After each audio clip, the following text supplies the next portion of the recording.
श्रीशनिकवचं ब्रह्मोवाच शृणुध्वमृषयः सर्वे शनिपीडाहरं महत् कवचं शनिराजस्य सौरेरिदमनोत्तमं कवचं देवतावासं वज्रपञ्जरसंज्ञकं शनैश्चरप्रीतिकरं सर्वसौभाग्यदायकम् ॐ श्रीशनैश्चरः पातु भालं मे सूर्यनन्दन नेत्रे छायात्मजः पातु कर्णौ यमानुजः नासां वैवस्वतः पातु मुखं मे भास्करः सदा स्निग्धकण्ठश्च मे कण्ठं भुजौ पातु महाभुज स्कन्धौ पातु शनिश्चैव करौ पातु शुभप्रदः वक्षः पातु यमभ्राता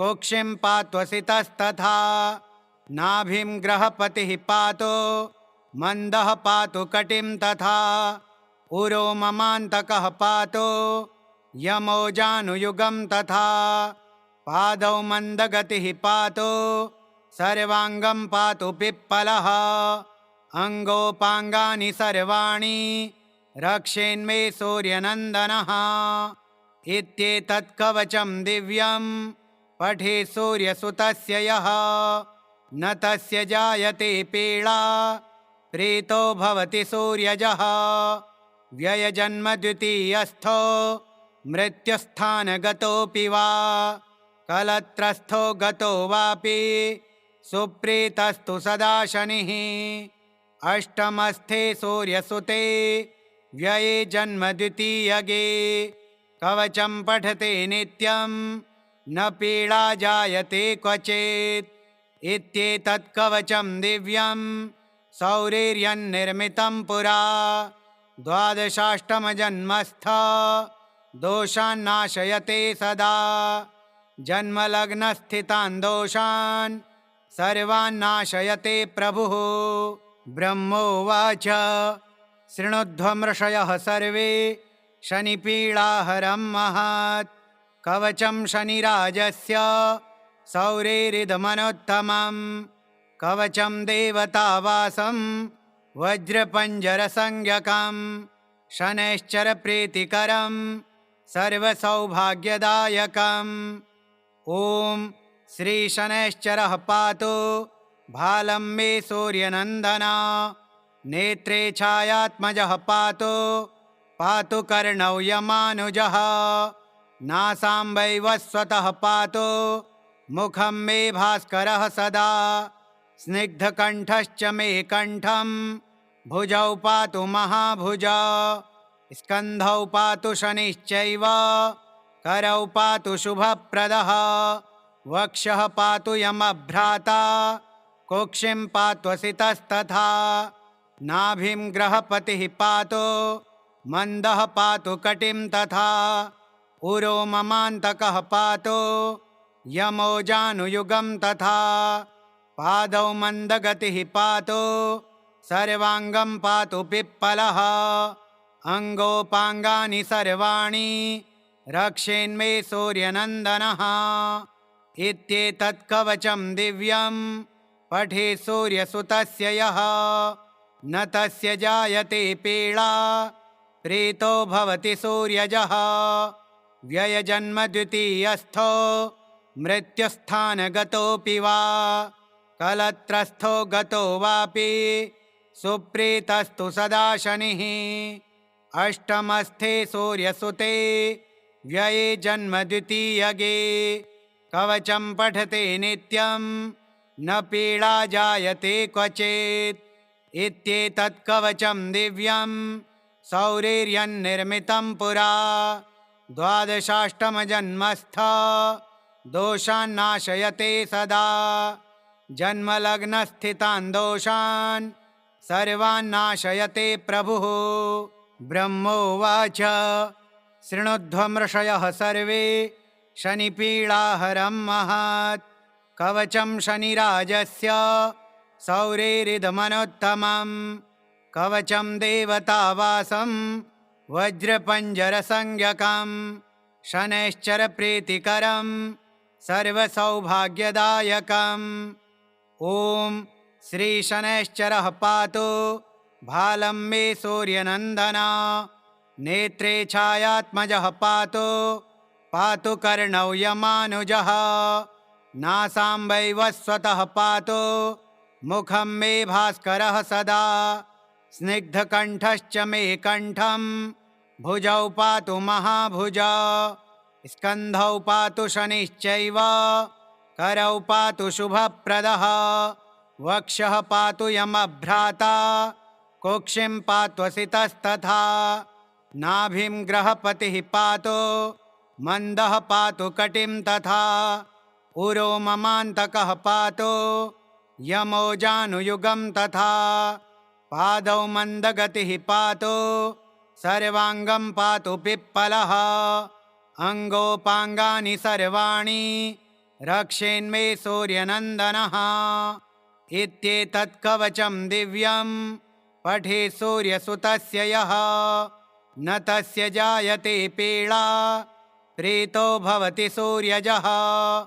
व्ययजन्मद्वितीयस्थो मृत्युस्थानगतोऽपि वा कलत्रस्थो गतो वापि सुप्रीतस्तु सदा शनिः। अष्टमस्थे सूर्यसुते व्यये जन्मद्वितीयगे।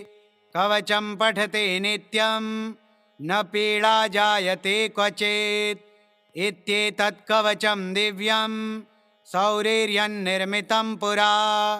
द्वादशाष्टमजन्मस्थ दोषान्नाशयते सदा। जन्मलग्नस्थितान् दोषान् सर्वान्नाशयते प्रभुः। ब्रह्मोवाच शृणुध्वमृषयः सर्वे शनिपीडाहरं महत्। कवचं शनिराजस्य सौरेरिदमनोत्तमं। कवचं देवतावासं वज्रपञ्जरसंज्ञकं। शनैश्चरप्रीतिकरं सर्वसौभाग्यदायकम्। ॐ श्रीशनैश्चरः पातु भालं मे सूर्यनन्दन।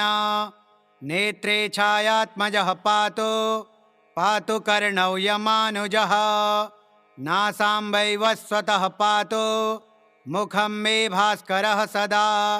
स्निग्धकण्ठश्च मे कण्ठं भुजौ पातु महाभुज। स्कन्धौ पातु शनिश्चैव करौ पातु शुभप्रदः। वक्षः पातु यमभ्राता कुक्षिं पात्वसितस्तथा। नाभिं ग्रहपतिः पातु मन्दः पातु कटिं तथा। उरो ममान्तकः पातु यमो जानुयुगं तथा। पादौ मन्दगतिः पातु सर्वाङ्गं पातु पिप्पलः। अङ्गोपाङ्गानि सर्वाणि रक्षेन्मे सूर्यनन्दनः। इत्येतत् कवचं दिव्यं पठे सूर्यसुतस्य यः। न तस्य जायते पीडा प्रीतो भवति सूर्यजः। व्ययजन्मद्वितीयस्थो मृत्युस्थानगतोऽपि वा कलत्रस्थो गतो वापि सुप्रीतस्तु सदा शनिः। अष्टमस्थे सूर्यसुते व्यये जन्मद्वितीयगे। कवचं पठते नित्यं न पीडा जायते क्वचित्। इत्येतत् कवचं दिव्यं सौरिर्यन्निर्मितं पुरा। द्वादशाष्टमजन्मस्थ दोषान्नाशयते सदा। जन्मलग्नस्थितान् दोषान् सर्वान्नाशयते प्रभुः। ब्रह्मोवाच शृणुध्वमृषयः सर्वे शनिपीडाहरं महत्। कवचं शनिराजस्य सौरेरिदमनोत्तमं। कवचं देवतावासं वज्रपञ्जरसंज्ञकं। शनैश्चरप्रीतिकरं सर्वसौभाग्यदायकम्। ॐ श्रीशनैश्चरः पातु भालं मे सूर्यनन्दन। नेत्रे छायात्मजः पातु पातु कर्णौ यमानुजः। नासां वैवस्वतः पातु मुखं मे भास्करः सदा।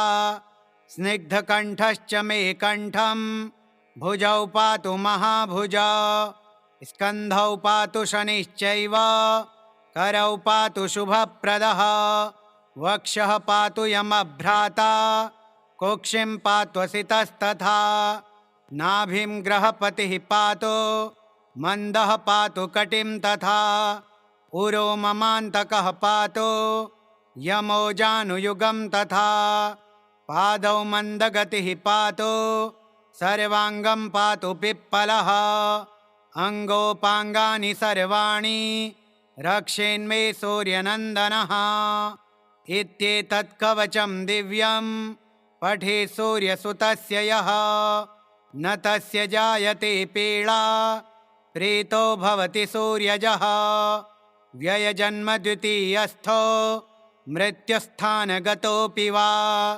कलत्रस्थो गतो वापि सुप्रीतस्तु सदा शनिः अष्टमस्थे सूर्यसुते व्यये जन्मद्वितीयगे कवचं पठते नित्यं न पीडा जायते क्वचित् इत्येतत् कवचं दिव्यं सौरेर्यन्निर्मितं पुरा द्वादशाष्टमजन्मस्थ दोषान्नाशयते सदा जन्मलग्नस्थितान् दोषान् सर्वान्नाशयते प्रभुः ब्रह्मोवाच शृणुध्वमृषयः सर्वे शनिपीडाहरं महत् कवचं शनिराजस्य सौरेरिदमनोत्तमं कवचं देवतावासं वज्रपञ्जरसंज्ञकं शनैश्चरप्रीतिकरं सर्वसौभाग्यदायकम्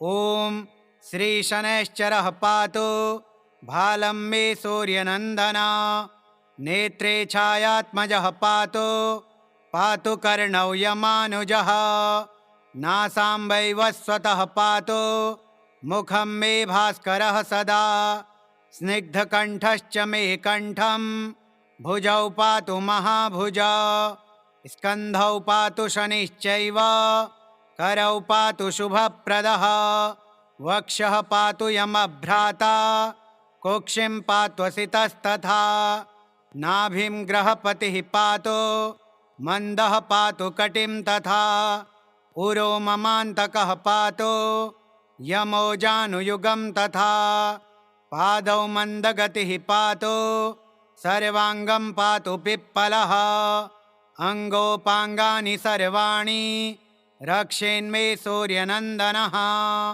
इत्येतत् कवचं दिव्यं पठे सूर्यसुतस्य यः न तस्य जायते पीडा प्रीतो भवति सूर्यजः व्ययजन्मद्वितीयस्थो मृत्युस्थानगतोऽपि वा कलत्रस्थो गतो वापि सुप्रीतस्तु सदा शनिः अष्टमस्थे सूर्यसुते व्यये जन्मद्वितीयगे कवचं पठते नित्यं न पीडा जायते क्वचित् इत्येतत् कवचं दिव्यं सौरेर्यन्निर्मितं पुरा द्वादशाष्टमजन्मस्थ दोषान्नाशयते सदा जन्मलग्नस्थितान् दोषान् सर्वान्नाशयते प्रभुः ब्रह्मोवाच शृणुध्वमृषयः सर्वे शनिपीडाहरं महत् कवचं शनिराजस्य सौरेरिदमनोत्तमं कवचं देवतावासं वज्रपञ्जरसंज्ञकं शनैश्चरप्रीतिकरं सर्वसौभाग्यदायकम् ॐ श्रीशनैश्चरः पातु भालं मे सूर्यनन्दन नेत्रे छायात्मजः पातु पातु कर्णौ यमानुजः नासां वैवस्वतः पातु मुखं मे भास्करः सदा स्निग्धकण्ठश्च मे कण्ठं भुजौ पातु महाभुज स्कन्धौ पातु शनिश्चैव करौ पातु शुभप्रदः वक्षः पातु यमभ्राता कुक्षिं पात्वसितस्तथा नाभिं ग्रहपतिः पातु मन्दः पातु कटिं तथा उरो ममान्तकः पातो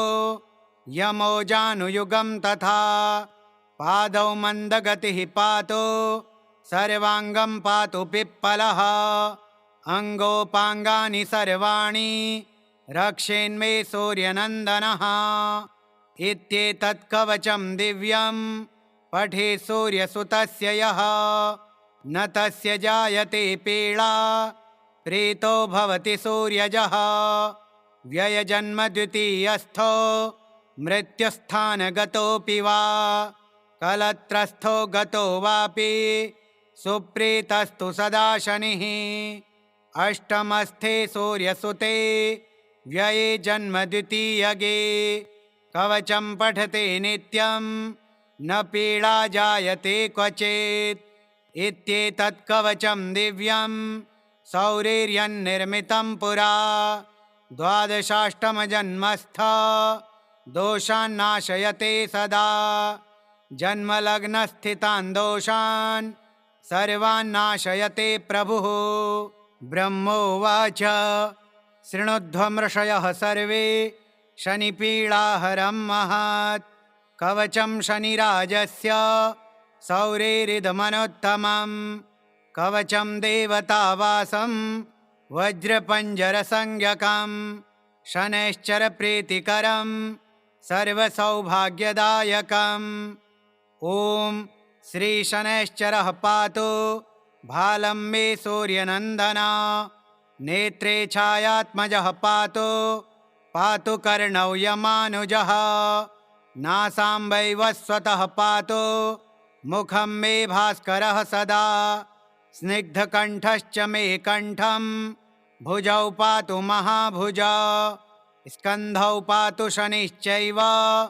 करौ पातु शुभप्रदः वक्षः पातु यमभ्राता कुक्षिं पात्वसितस्तथा नाभिं ग्रहपतिः पातु मन्दः पातु कटिं तथा उरो ममान्तकः पातु यमो जानुयुगं तथा पादौ मन्दगतिः पातु सर्वाङ्गं पातु पिप्पलः अङ्गोपाङ्गानि सर्वाणि रक्षेन्मे सूर्यनन्दनः इत्येतत् कवचं दिव्यं पठे सूर्यसुतस्य यः न तस्य जायते पीडा प्रीतो भवति सूर्यजः व्ययजन्मद्वितीयस्थो मृत्युस्थानगतोऽपि वा कलत्रस्थो गतो वापि सुप्रीतस्तु सदा शनिः अष्टमस्थे सूर्यसुते व्यये जन्मद्वितीयगे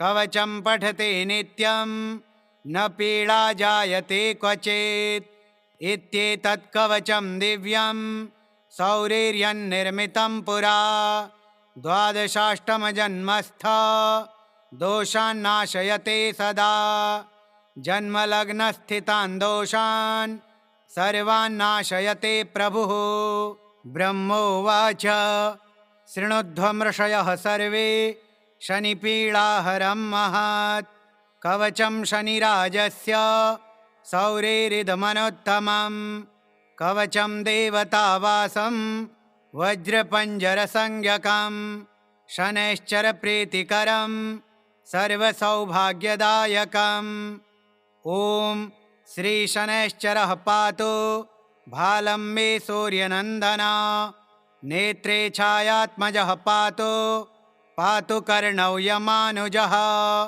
नासां वैवस्वतः पातु मुखं मे भास्करः सदा स्निग्धकण्ठश्च मे कण्ठं भुजौ पातु महाभुजा स्कन्धौ पातु शनिश्चैव करौ पातु शुभप्रदः वक्षः पातु यमभ्राता कुक्षिं पात्वसितस्तथा नाभिं ग्रहपतिः पातु मन्दः पातु कटिं तथा उरो ममान्तकः पातु यमो जानुयुगं तथा पादौ मन्दगतिः पातु सर्वाङ्गं पातु पिप्पलः अङ्गोपाङ्गानि सर्वाणि रक्षेन्मे सूर्यनन्दनः इत्येतत् कवचं दिव्यं पठे सूर्यसुतस्य यः न तस्य जायते पीडा प्रीतो भवति सूर्यजः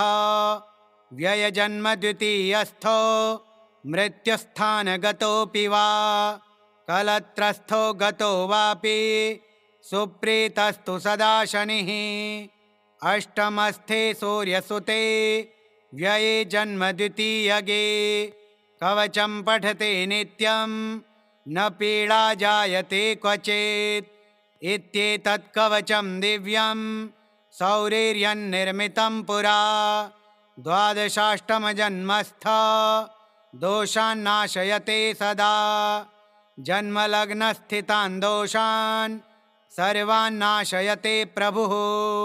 ब्रह्मोवाच शृणुध्वमृषयः सर्वे शनिपीडाहरं महत् कवचं शनिराजस्य सौरेरिदमनोत्तमं कवचं देवतावासं वज्रपञ्जरसंज्ञकं शनैश्चरप्रीतिकरं सर्वसौभाग्यदायकम् ॐ श्रीशनैश्चरः पातु भालं मे सूर्यनन्दन नेत्रे छायात्मजः पातु पातु कर्णौ यमानुजः नासाम्बै वस्वतः पातु मुखं मे भास्करः सदा स्निग्धकण्ठश्च मे कण्ठं भुजौ पातु महाभुजा स्कन्धौ पातु शनिश्चैव करौ पातु शुभप्रदः वक्षः पातु यमभ्राता कुक्षिं पात्वसितस्तथा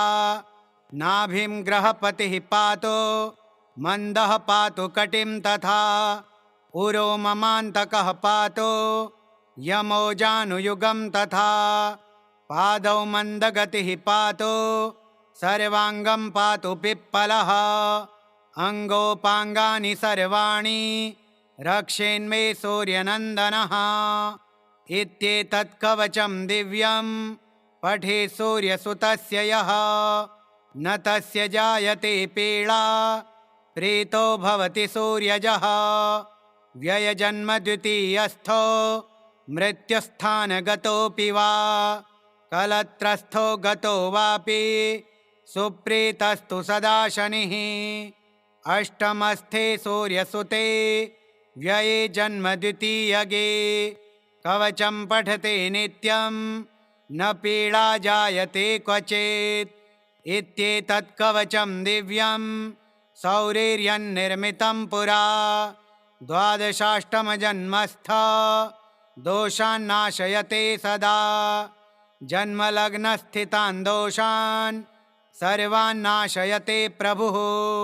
ब्रह्मोवाच शृणुध्वमृषयः सर्वे शनिपीडाहरं महत् कवचं शनिराजस्य सौरेरिदमनोत्तमं कवचं देवतावासं वज्रपञ्जरसंज्ञकं शनैश्चरप्रीतिकरं सर्वसौभाग्यदायकम् ॐ श्रीशनैश्चरः पातु भालं मे सूर्यनन्दन नेत्रे छायात्मजः पातु पातु कर्णौ यमानुजः नासाम्बै वस्वतः पातु मुखं मे भास्करः सदा स्निग्धकण्ठश्च मे कण्ठं भुजौ पातु महाभुजा स्कन्धौ पातु शनिश्चैव करौ पातु शुभप्रदः वक्षः पातु यमभ्राता कुक्षिं पात्वसितस्तथा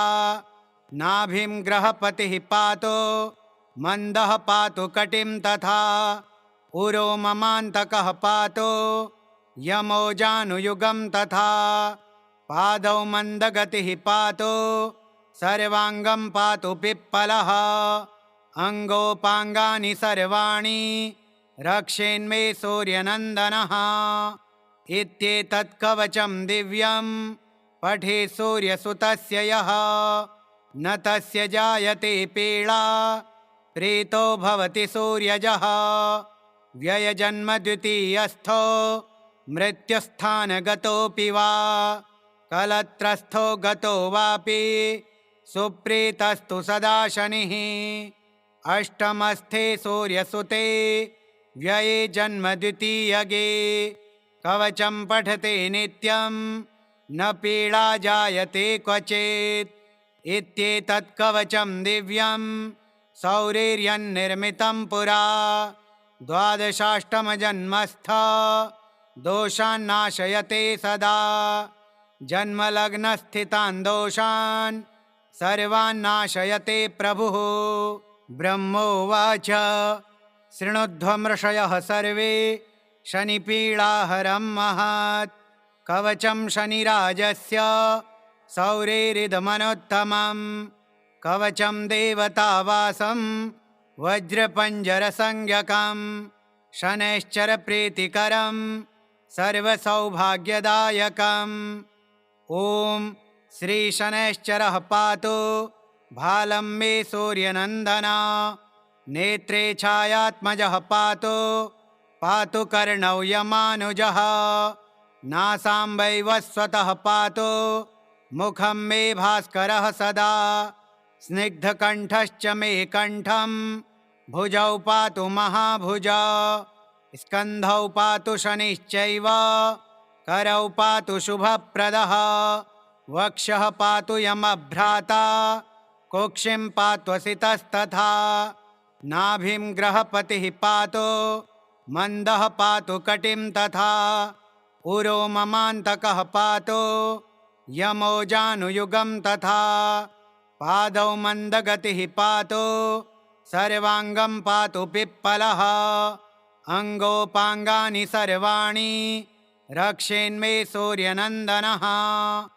इत्येतत् कवचं दिव्यं पठे सूर्यसुतस्य यः न तस्य जायते पीडा प्रीतो भवति सूर्यजः व्ययजन्मद्वितीयस्थो मृत्युस्थानगतोऽपि वा कलत्रस्थो गतो वापि सुप्रीतस्तु सदा शनिः अष्टमस्थे सूर्यसुते व्यये जन्मद्वितीयगे कवचं पठते नित्यं न पीडा जायते क्वचित् इत्येतत् कवचं दिव्यं सौरिर्यन्निर्मितं पुरा द्वादशाष्टमजन्मस्थ दोषान्नाशयते सदा जन्मलग्नस्थितान् दोषान् सर्वान्नाशयते प्रभुः।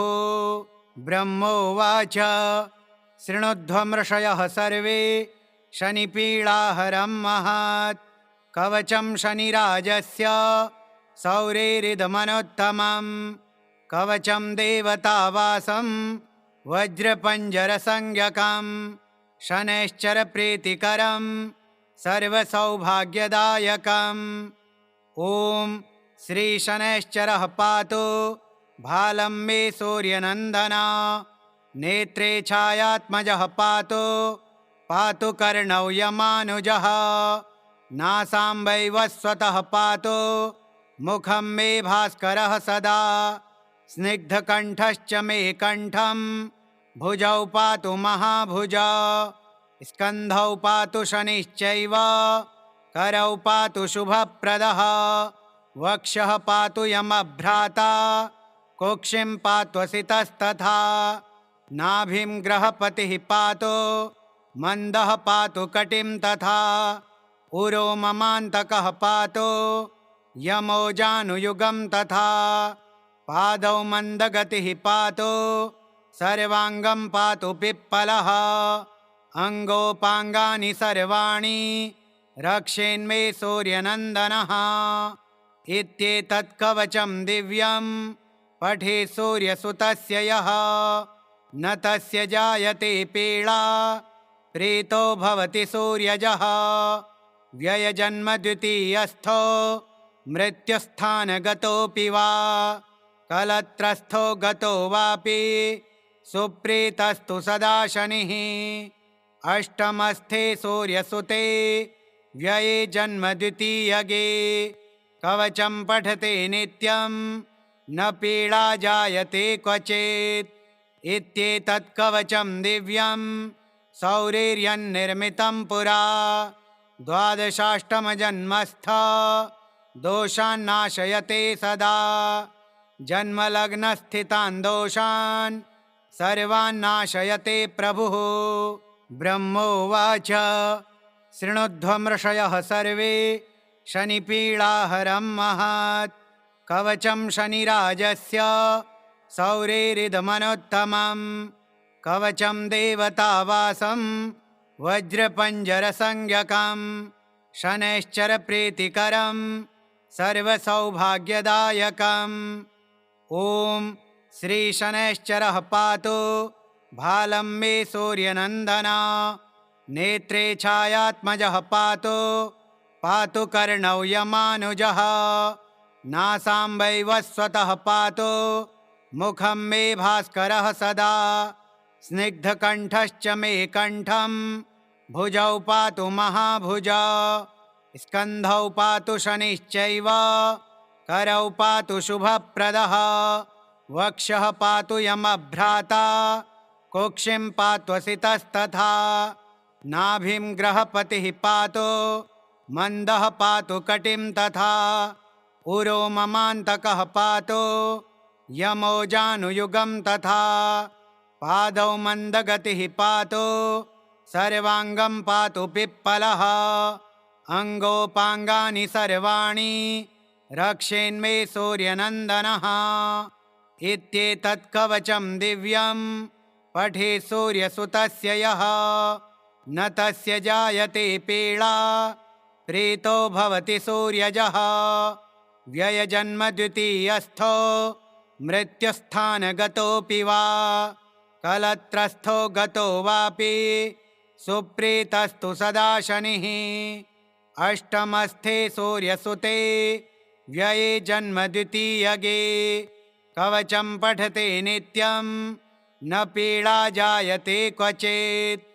इत्येतत् कवचं दिव्यं सौरेर्यन्निर्मितं पुरा द्वादशाष्टमजन्मस्थ दोषान्नाशयते सदा जन्मलग्नस्थितान् दोषान् सर्वान्नाशयते प्रभुः ब्रह्मोवाच शृणुध्वमृषयः सर्वे शनिपीडाहरं महत् कवचं शनिराजस्य सौरेरिदमनोत्तमं कवचं देवतावासं वज्रपञ्जरसंज्ञकं शनैश्चरप्रीतिकरं सर्वसौभाग्यदायकम् ॐ श्रीशनैश्चरः पातु भालं मे सूर्यनन्दन नेत्रे छायात्मजः पातु कर्णौ यमानुजः नासां वैवस्वतः पातु मुखं मे भास्करः सदा स्निग्धकण्ठश्च मे कण्ठं भुजौ पातु महाभुज स्कन्धौ पातु शनिश्चैव करौ पातु शुभप्रदः वक्षः पातु यमभ्राता कुक्षिं पात्वसितस्तथा नाभिं ग्रहपतिः पातु मन्दः पातु कटिं तथा उरो ममान्तकः पातु यमो जानुयुगं तथा पादौ मन्दगतिः पातु सर्वाङ्गं पातु पिप्पलः अङ्गोपाङ्गानि सर्वाणि रक्षेन्मे सूर्यनन्दनः इत्येतत् कवचं दिव्यं पठे सूर्यसुतस्य यः न तस्य जायते पीडा प्रीतो भवति सूर्यजः व्ययजन्मद्वितीयस्थो मृत्युस्थानगतोऽपि वा कलत्रस्थो गतो वापि सुप्रीतस्तु सदा शनिः अष्टमस्थे सूर्यसुते व्यये जन्मद्वितीयगे कवचं पठते नित्यं न पीडा जायते क्वचित् इत्येतत् कवचं दिव्यं सौरेर्यन्निर्मितं पुरा द्वादशाष्टमजन्मस्थ दोषान्नाशयते सदा जन्मलग्नस्थितान् दोषान् सर्वान्नाशयते प्रभुः ब्रह्मोवाच शृणुध्वमृषयः सर्वे शनिपीडाहरं महत् कवचं शनिराजस्य सौरेरिदमनोत्तमं कवचं देवतावासं वज्रपञ्जरसंज्ञकं शनैश्चरप्रीतिकरं सर्वसौभाग्यदायकम् ॐ श्रीशनैश्चरः पातु भालं मे सूर्यनन्दन। नेत्रे छायात्मजः पातु पातु कर्णौ यमानुजः। नासां वैवस्वतः पातु मुखं मे भास्करः सदा। स्निग्धकण्ठश्च मे कण्ठं भुजौ पातु महाभुजा। स्कन्धौ पातु शनिश्चैव करौ पातु शुभप्रदः। वक्षः पातु यमभ्राता कुक्षिं पात्वसितस्तथा। नाभिं ग्रहपतिः पातु मन्दः पातु कटिं तथा। उरो ममान्तकः पातु यमो जानुयुगं तथा। पादौ मन्दगतिः पातु सर्वाङ्गं पातु पिप्पलः। अङ्गोपाङ्गानि सर्वाणि रक्षेन्मे सूर्यनन्दनः। इत्येतत् कवचं दिव्यं पठे सूर्यसुतस्य यः। न तस्य जायते पीडा प्रीतो भवति सूर्यजः। व्ययजन्मद्वितीयस्थो मृत्युस्थानगतोऽपि वा। कलत्रस्थो गतो वापि सुप्रीतस्तु सदा शनिः। अष्टमस्थे सूर्यसुते व्यये जन्मद्वितीयगे। कवचं पठते नित्यं न पीडा जायते क्वचित्। इत्येतत् कवचं दिव्यं सौरेर्यन्निर्मितं पुरा। द्वादशाष्टमजन्मस्थ दोषान्नाशयते सदा। जन्मलग्नस्थितान् दोषान् सर्वान्नाशयते प्रभुः। ब्रह्मोवाच शृणुध्वमृषयः सर्वे शनिपीडाहरं महत्। कवचं शनिराजस्य सौरेरिदमनोत्तमं। कवचं देवतावासं वज्रपञ्जरसंज्ञकं। शनैश्चरप्रीतिकरं सर्वसौभाग्यदायकम्।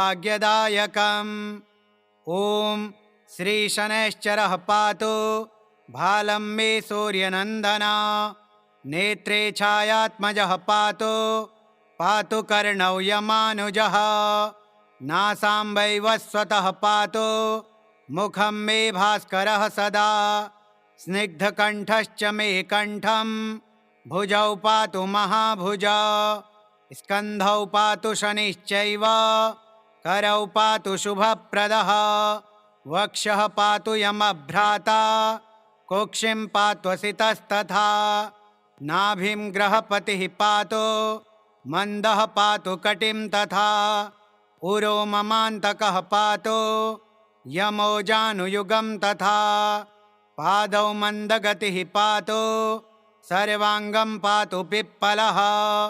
अङ्गोपाङ्गानि सर्वाणि रक्षेन्मे सूर्यनन्दनः। इत्येतत् कवचं दिव्यं पठे सूर्यसुतस्य यः। न तस्य जायते पीडा प्रीतो भवति सूर्यजः। व्ययजन्मद्वितीयस्थो मृत्युस्थानगतोऽपि वा। कलत्रस्थो गतो वापि सुप्रीतस्तु सदा शनिः। अष्टमस्थे सूर्यसुते व्यये जन्मद्वितीयगे। कवचं पठते नित्यं न पीडा जायते क्वचित्। इत्येतत् कवचं दिव्यं सौरेर्यन्निर्मितं पुरा। द्वादशाष्टमजन्मस्थ दोषान्नाशयते सदा। जन्मलग्नस्थितान् दोषान् सर्वान्नाशयते प्रभुः। ब्रह्मोवाच शृणुध्वमृषयः सर्वे शनिपीडाहरं महत्।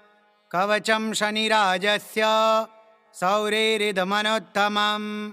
कवचं देवतावासं वज्रपञ्जरसंज्ञकं। शनैश्चरप्रीतिकरं सर्वसौभाग्यदायकम्। ॐ श्रीशनैश्चरः पातु भालं मे सूर्यनन्दन। नेत्रे छायात्मजः पातु पातु कर्णौ यमानुजः।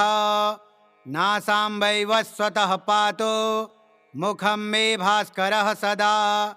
स्निग्धकण्ठश्च मे कण्ठं भुजौ पातु महाभुजौ स्कन्धौ पातु शनिश्चैव करौ पातु शुभप्रदः वक्षः पातु यमभ्राता कुक्षिं पात्वसितस्तथा नाभिं ग्रहपतिः पातु मन्दः पातु कटिं तथा उरो ममान्तकः पातु यमो जानुयुगं तथा पादौ मन्दगतिः पातु सर्वाङ्गं पातु पिप्पलः अङ्गोपाङ्गानि सर्वाणि रक्षेन्मे सूर्यनन्दनः इत्येतत् कवचं दिव्यं पठे सूर्यसुतस्य यः न तस्य जायते पीडा प्रीतो भवति सूर्यजः व्ययजन्मद्वितीयस्थो मृत्युस्थानगतोऽपि वा कलत्रस्थो गतो वापि सुप्रीतस्तु सदा शनिः अष्टमस्थे सूर्यसुते व्यये जन्मद्वितीयगे कवचं पठते नित्यं न पीडा जायते क्वचित् इत्येतत् कवचं दिव्यं सौरेर्यन्निर्मितं पुरा द्वादशाष्टमजन्मस्थ दोषान्नाशयते सदा जन्मलग्नस्थितान् दोषान् सर्वान्नाशयते प्रभुः ब्रह्मोवाच शृणुध्वमृषयः सर्वे शनिपीडाहरं महत् कवचं शनिराजस्य सौरेरिदमनोत्तमं कवचं देवतावासं वज्रपञ्जरसंज्ञकं शनैश्चरप्रीतिकरं सर्वसौभाग्यदायकम् ॐ श्रीशनैश्चरः पातु भालं मे सूर्यनन्दन नेत्रे छायात्मजः पातु पातु कर्णौ यमानुजः नासां वैवस्वतः पातु मुखं मे भास्करः सदा स्निग्धकण्ठश्च मे कण्ठं भुजौ पातु महाभुजौ स्कन्धौ पातु शनिश्चैव करौ पातु शुभप्रदः वक्षः पातु यमभ्राता कुक्षिं पात्वसितस्तथा नाभिं ग्रहपतिः पातु मन्दः पातु कटिं तथा उरो ममान्तकः पातु यमो जानुयुगं तथा पादौ मन्दगतिः पातु सर्वाङ्गं पातु पिप्पलः अङ्गोपाङ्गानि सर्वाणि रक्षेन्मे सूर्यनन्दनः इत्येतत् कवचं दिव्यं पठे सूर्यसुतस्य यः न तस्य जायते पीडा प्रीतो भवति सूर्यजः व्ययजन्मद्वितीयस्थो मृत्युस्थानगतोऽपि वा कलत्रस्थो गतो वापि सुप्रीतस्तु सदा शनिः अष्टमस्थे सूर्यसुते व्यये जन्मद्वितीयगे कवचं पठते नित्यं न पीडा जायते क्वचित् इत्येतत् कवचं दिव्यं सौरेर्यन्निर्मितं पुरा द्वादशाष्टमजन्मस्थ दोषान्नाशयते सदा जन्मलग्नस्थितान् दोषान् सर्वान्नाशयते प्रभुः ब्रह्मोवाच शृणुध्वमृषयः सर्वे शनिपीडाहरं महत्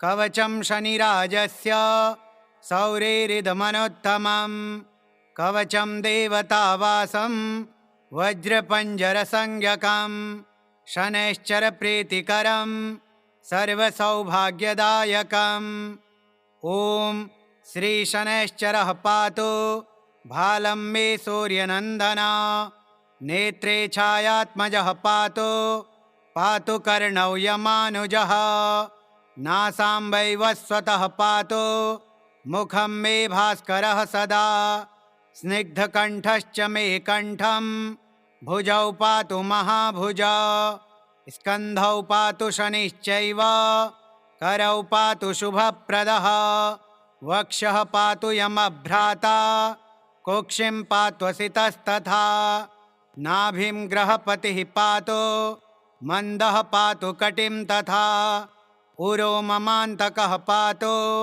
यमोजानुयुगं तथा पादौ मन्दगतिः पातु सर्वाङ्गं पातु पिप्पलः अङ्गोपाङ्गानि सर्वाणि रक्षेन्मे सूर्यनन्दनः इत्येतत् कवचं दिव्यं पठे सूर्यसुतस्य यः न तस्य जायते पीडा प्रीतो भवति सूर्यजः व्ययजन्मद्वितीयस्थो मृत्युस्थानगतोऽपि वा कलत्रस्थो गतो वापि सुप्रीतस्तु सदा शनिः अष्टमस्थे सूर्यसुते व्यये जन्मद्वितीयगे कवचं पठते नित्यं न पीडा जायते क्वचित् इत्येतत् कवचं दिव्यं सौरेर्यन्निर्मितं पुरा द्वादशाष्टमजन्मस्थ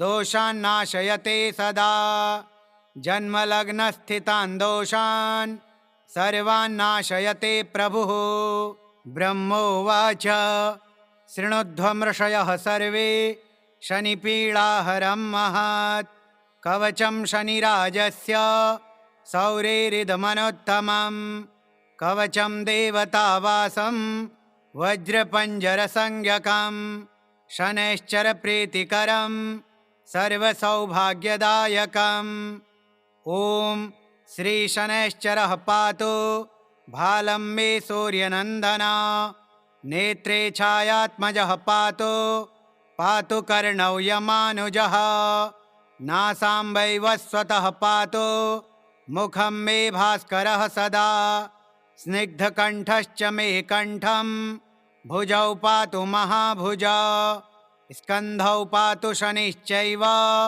करौ पातु शुभप्रदः वक्षः पातु यमभ्राता कुक्षिं पात्वसितस्तथा नाभिं ग्रहपतिः पातु मन्दः पातु कटिं तथा उरो ममान्तकः पातु यमोजानुयुगं तथा पादौ मन्दगतिः पातु सर्वाङ्गं पातु पिप्पलः अङ्गोपाङ्गानि सर्वाणि रक्षेन्मे सूर्यनन्दनः इत्येतत् कवचं दिव्यं पठे सूर्यसुतस्य यः न तस्य जायते पीडा प्रीतो भवति सूर्यजः व्ययजन्मद्वितीयस्थो मृत्युस्थानगतोऽपि वा कलत्रस्थो गतो वापि सुप्रीतस्तु सदा शनिः अष्टमस्थे सूर्यसुते व्यये जन्मद्वितीयगे कवचं पठते नित्यं न पीडा जायते क्वचित् इत्येतत् कवचं दिव्यं सौरेर्यन्निर्मितं पुरा द्वादशाष्टमजन्मस्थ दोषान्नाशयते सदा जन्मलग्नस्थितान् दोषान् सर्वान्नाशयते प्रभुः श्रीब्रह्माण्डपुराणे ब्रह्मनारदसंवादे शनिकवचं श्रीशनैश्चरार्पणमस्तु। ॐ श्रीशनैश्चराय नमः।